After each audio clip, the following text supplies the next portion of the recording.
दात नाहीत तर काय झालं, आता ज्येष्ठांच्या अशक्तपणाला म्हणा कायमचा निरोप. आज आपण असे 15 स्वादिष्ट, पौष्टिक आणि सहज पचणारे सुपरफूड जाणून घेणार आहोत, जे दात नसलेल्या ज्येष्ठ व्यक्तींनाही सहज खाता येतील आणि शरीराला आवश्यक पोषण मिळवून देतील. तुम्ही कधी त्या असहाय्यतेचा अनुभव घेतला आहे का, जे आई वडील आपल्याला स्वतःच्या हाताने पहिला घास भरवत होते, तेच आज स्वतः एक घास चावण्यासाठी संघर्ष करत आहेत. वयाच्या या टप्प्यावर दात साथ सोडू लागले की अनेक ज्येष्ठ व्यक्ती हळूहळू कमी खायला लागतात. त्यांचा परिणाम म्हणजे शरीरात अशक्तपणा, हाडांमध्ये वेदना, रक्ताची कमतरता आणि विविध समस्या निर्माण होऊ शकतात. आपल्याला त्यांना पौष्टिक आणि ताकद देणारे पदार्थ द्यायचे असतात, पण ते चावू शकत नाहीत. मग दात नसतानाही शरीराला चांगले पोषण देता येत नाही का? तर नक्कीच देता येते. आजच्या या व्हिडिओमध्ये आपण 15 पौष्टिक पदार्थ पाहणार आहोत, जे मऊ करून किंवा प्युरीच्या स्वरूपात ज्येष्ठांना सहज खाता येतील. हा व्हिडिओ शेवटपर्यंत नक्की पहा, कारण आपल्या घरातील आई वडील, आजी आजोबा यांच्यासाठी ही माहिती नक्कीच उपयुक्त ठरू शकते.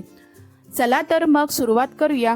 नंबर 1, नाचणीची पेज किंवा मोल्ट. वाढत्या वयात हाडांची कमजोरी ही अनेक ज्येष्ठांमध्ये आढळणारी समस्या आहे. नाचणीमध्ये कॅल्शियम आणि इतर पोषक घटक असतात. नाचणीचे पीठ पाणी किंवा दुधामध्ये चांगले शिजवून मऊसूर पेस्ट तयार करता येते. दात नसलेल्या ज्येष्ठांसाठी हा मऊ आणि सहज खाता येणारा पदार्थ आहे. नाचणीमध्ये लोह, कॅल्शियम आणि इतर पोषक घटक मिळतात. चव वाढवण्यासाठी थोडासा गूळ किंवा खजुराची पेस्ट तुम्ही घालू शकता. मात्र मधुमेह असलेल्या व्यक्तींनी गूळ किंवा खजूर घालण्यापूर्वी डॉक्टर किंवा आहार तज्ज्ञांचा सल्ला नक्कीच घ्या. नंबर 2, उकडलेली पालक पनीर प्युरी. शारीरिक अशक्तपणा आणि पोषणाची कमतरता भरून काढण्यासाठी पालक आणि पनीरचे मऊ मिश्रण चांगला पर्याय ठरू शकतो. पालक चांगला शिजवून त्याची प्युरी करा. त्यामध्ये ताजे आणि मऊ पनीर व्यवस्थित कुस्करून मिसळा. पालकमधून विविध जीवनसत्वे आणि खनिजे मिळतात, तर पनीरमधून प्रथिने आणि कॅल्शियम मिळते. यामध्ये जास्त तिखट किंवा मसाले न घालता अगदी सौम्य चव ठेवा. ज्येष्ठांना गिळताना त्रास होत नसेल तर हा मऊ पदार्थ देखील सहज खाता येतो. नंबर 3, पिकलेले पपई मॅश करून. वय वाढल्यानंतर पचनशक्ती कमी होऊ शकते आणि बद्धकोष्ठतेची समस्या जाणवू शकते. पूर्णपणे पिकलेली पपई मऊ करून देणे हा एक सोपा पर्याय आहे. पपईमध्ये फायबर आणि जीवनसत्वे असतात. चमच्याच्या साहाय्याने पपई व्यवस्थित स्मॅश करून दिल्यास ती चावण्याचीही गरज कमी होते. पपईमध्ये पपेन नावाचे एन्झाईम असते, जे पचन प्रक्रियेत मदत करते. मात्र कोणताही एक पदार्थ सर्व आजार बरे करतो असा दावा करता येत नाही. नंबर 4, सत्तूचे पातळ पेय. भाजलेल्या हरभऱ्यापासून तयार होणारा सत्तू हा प्रथिने आणि फायबरचा स्रोत आहे. सत्तू पाण्यात किंवा योग्य असल्यास ताकांमध्ये मिसळून पातळ पेय देखील करता येते. यामध्ये भाजलेले जिरे आणि थोडेसे लिंबू घालून चव वाढवता येते. मात्र मधुमेह, मूत्रपिंड आजार किंवा वैद्यकीय समस्या असलेल्या ज्येष्ठांनी आहारात बदल करण्यापूर्वी डॉक्टरांचा सल्ला हा नक्कीच घ्या. नंबर 5, मऊ दुधी भोपळा किंवा दोडक्याची भाजी. ज्येष्ठांसाठी मऊ शिजवलेल्या भाज्या खाण्यास सोप्या असतात. दुधी भोपळा किंवा दोडकी कुकरमध्ये चांगली शिजवून अगदी मऊ करता येते. थोडे जिरं, हिंग आणि हळद घालून साधी भाजी तयार करा. रोटी किंवा भाकरीसोबत चावण्याची अडचण असल्यास ती मऊसूर करून चमच्याने देखील ती खाता येते. या भाज्यांमध्ये पाण्याचे प्रमाण जास्त असते आणि त्या हलक्या आहाराचा भाग देखील होऊ शकतात. नंबर 6, ओट्स आणि सफरचंदाची पेज. ओट्समध्ये विद्राव्य फायबर असते. ओट्स दूध किंवा पाण्यात चांगले शिजवून मऊ पेस्ट तुम्ही तयार करू शकता. सफरचंद सोलून उकडून त्याची प्युरी बनवा आणि ती ओट्समध्ये मिसळा. यामुळे मऊ आणि सहज खाता येणारा नाश्ता देखील तयार होतो. सफरचंद आणि ओट्समधून फायबर तसेच इतर पोषक घटक मिळतात. मात्र अल्झायमर किंवा इतर आजारांपासून संरक्षण करण्याचा थेट एका पदार्थाबद्दल करणे योग्य नाही. नंबर 7, मूग डाळीची पातळ खिचडी. ज्येष्ठांसाठी मूग डाळ आणि तांदळाची मऊ खिचडी हा एक घरगुती आणि सहज पचणारा पर्याय आहे. मूग डाळ आणि तांदूळ कुकरमध्ये चांगले शिजवून खिचडी अगदी मऊ करा. त्यामध्ये दुधी भोपळा, गाजर किंवा पालक बारीक करून तुम्ही घालू शकता. वरून थोडे तूप घातल्यास चव वाढते. मात्र प्रत्येक व्यक्तीची पचनशक्ती आणि आरोग्य वेगळे असल्याने तुपाचे प्रमाण गरजेनुसार ठेवा. नंबर 8, ताजे आणि कमी आंबट दही. ताजे दही हे प्रथिने आणि कॅल्शियमचा स्रोत आहे. त्यामुळे उपयुक्त जीवाणू म्हणजे प्रोबायोटिक्स देखील असू शकतात. दही अगदी मऊ असल्याने दात नसतानाही खाणे सोपे जाते. त्यात थोडे भाजलेले जिरेपूड तुम्ही घालू शकता. ज्यांना दुग्धजन्य पदार्थ सहन होत नाही त्यांनी दही खाल्ल्यावर ज्यांना त्रास होतो त्यांनी ते टाळावे. मधुमेह असल्यास गोड दही किंवा साखर घालणे देखील टाळा. नंबर 9, उकडलेला आणि मॅश केलेलं रताळं. रताळे उकडून साल काढून चमच्याच्या साहाय्याने मॅश करून मऊ करता येते, त्यामुळे दात नसलेल्या ज्येष्ठांसाठी ते सहज खाता येते. रताळ्यामध्ये भरपूर प्रमाणात फायबर, पोटॅशियम आणि बीटा कॅरोटीनसह विविध पोषक घटक असतात. थोडे भाजलेले जिरेपूड घालून ते साधे खाता येते, मात्र मधुमेह असलेल्या व्यक्तींनी प्रमाणाचा हा विचार नक्कीच करावा. नंबर 10, भोपळ्याचे मखमली सूप. भोपळा उकडवून त्याची प्युरी करून मऊ सूप तयार करता येते.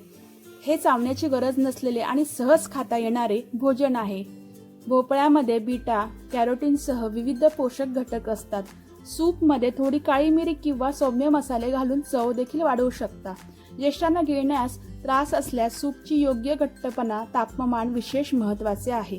नंबर 11, बेसनचा मऊ चिला किंवा पातळ कढी. बेसन म्हणजे हरभऱ्याच्या डाळीपासून तयार झालेले पीठ. त्यामध्ये प्रथिने आणि इतर पोषक घटक भरपूर प्रमाणात असतात. ज्येष्ठांसाठी बेसनचा चिल्ला अगदी पातळ आणि मऊ बनवा. तुकडे कडक किंवा कुरकुरीत होणार नाही याची देखील काळजी घ्या. याशिवाय पातळ कढी हा देखील मऊ आणि सहज घेता येणारा पर्याय आहे. मसाले आणि तिखट कमी प्रमाणात वापरावे. नंबर 12, डाळींचे सूप. ज्येष्ठांना घट्ट पदार्थ खाण्यात अडचण असल्यास डाळीचे पातळ सूप हा एक पर्याय ठरू शकतो. मूग डाळ किंवा इतर योग्य डाळ भरपूर पाण्यात चांगली शिजवून मऊ करा. गरज असल्यास गाळून त्यातील कठीण भाग काढून टाका. यातून प्रथिने आणि इतर पोषक घटक मिळतात. मात्र फक्त डाळीचे पाणी घेतल्यास पूर्ण डाळीच्या तुलनेत काही पोषक घटक, फायबर कमी मिळू शकते. त्यामुळे शक्य असल्यास मऊ शिजवलेली डाळही आहारात घ्यावी. नंबर 13, सुजी आणि केळ्याचा मऊ हलवा. काहीतरी गोड खावेसे वाटत असेल तर सुजी आणि पिकलेल्या केळ्याचा मऊ पदार्थ बनवता येतो. सुजी थोड्या तुपात हलकी भाजून त्यामध्ये दूध किंवा पाणी घालून व्यवस्थित तुम्ही शिजवू शकता. सुजी म्हणजेच रवा. त्यानंतर पिकलेले केळे त्यामध्ये मॅश करून त्यामध्ये मिसळा. केळ्यामध्ये पोटॅशियम आणि इतर पोषक घटक असतात. केळ्यामुळे नैसर्गिक गोडवा येत असल्याने अतिरिक्त साखर कमी करता येते. तसेच मधुमेह असलेल्या व्यक्तींनी हा पदार्थ किती आणि किती वेळा घ्यायचा याबाबत डॉक्टर किंवा आहार तज्ज्ञांचा सल्ला नक्कीच घ्या. नंबर 14, गाजर आणि टोमॅटोचे क्रीमी सूप. गाजर आणि टोमॅटो उकडून त्याची मऊ प्युरी तुम्ही बनवा. आवश्यक असल्यास गाळून सूप अगदी गुळगुळीत करा. गाजरमधून बीटा कॅरोटीन आणि टोमॅटोमधून लायकोपीन मिळते. हे दोन्ही अँटीऑक्सिडंट गुणधर्म असलेले घटक आहेत. सूपमध्ये थोडे मीठ आणि सौम्य मसाले घालून चव तुम्ही वाढवू शकता. ज्येष्ठांना गिळताना त्रास होत असल्यास सूप खूप गरम नसावे आणि त्याची घट्टता त्याच्या क्षमतेनुसार ठेवावी.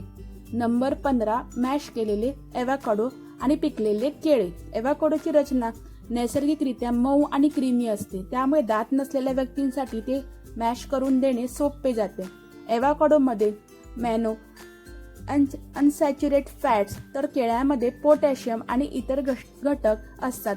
दोन्ही एकत्र मॅश करून मिश्रण तयार करता येते. बाजारात एव्होकाडो उपलब्ध नसेल तर फक्त पिकलेले केळे तुम्ही मॅश करून देऊ शकता. शेवटचा आणि महत्त्वाचा संदेश तर हे होते, दात नसलेल्या ज्येष्ठ व्यक्तींना सहज खाता येतील असे 15 मऊ आणि पौष्टिक पदार्थ. तर लक्षात ठेवा, आपले आई वडील, आजी आजोबा हे आपल्या आयुष्याची मुळे आहेत. त्यांची काळजी घेणे ही आपली जबाबदारी आहे. वय वाढल्यानंतर त्यांना अन्नाची गरज संपत नाही. अनेकदा फक्त चावण्याची किंवा गिळण्याची क्षमता कमी होते. त्यामुळे त्यांच्या गरजेनुसार अन्नाची पोत, मऊपणा आणि आकार बदलणे महत्त्वाचे आहे. आहारात योग्य प्रमाणात प्रथिने, कॅल्शियम, फायबर, जीवनसत्वे आणि इतर पोषक घटक मिळतील याची काळजी घ्या. जर ज्येष्ठ व्यक्तींना वारंवार अन्न किंवा पाणी गिळताना खोकला येत असेल, अन्न घशात अडकत असेल, वजन झपाट्याने कमी होत असेल किंवा वारंवार त्रास होत असेल तर डॉक्टरांचा सल्ला घेणे अत्यंत गरजेचे आहे. कोणताही एक पदार्थ कमजोरी, रक्ताची कमतरता, हाडांचे आजार किंवा इतर आजार मुळापासून कायमचे बरे करतो असा दावा योग्यच नाही. संतुलित आहार आणि आवश्यक वैद्यकीय उपचार दोन्ही महत्त्वाचे आहेत. ही माहिती तुम्हाला उपयुक्त वाटली असेल तर घरातील ज्येष्ठ व्यक्ती असलेल्या आपल्या मित्र नातेवाईकांसोबत नक्की शेअर करा. कदाचित तुमचा एक शेअर एखाद्या ज्येष्ठ व्यक्तीच्या आहारात योग्य बदल घडवून आणू शकतो. व्हिडिओ आवडला असेल तर एक लाईक करा आणि अशाच उपयुक्त आरोग्यविषयक माहितीसाठी चॅनलला सबस्क्राईब करा व एक हाईप देखील द्या.